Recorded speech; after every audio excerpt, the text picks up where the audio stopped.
This old guy DIY video has to do with replacing the differential fill plug in a 2001 Chevy Suburban.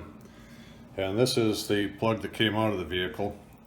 And I had to use a pipe nipple extractor from Harbor Freight to get the thing out. I tried heat, I tried a chisel, I tried lots of things. A PB blaster, and I was unsuccessful until I went to this nipple extractor.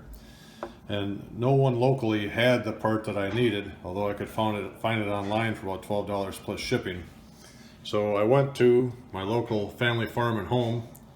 I got this little 1/2-inch black iron plug. So National Pipe Thread, or NPT, is the thread that you need. And this is also can be called MIP, which is male iron pipe.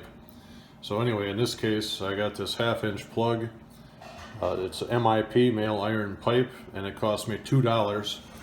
So I went and got the plug. Actually, I bought 2 of them.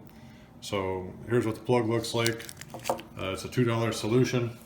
I removed this one from the truck. As you can see, it's pretty buggered up after 20 years. So I put the 1/2-inch plug in there.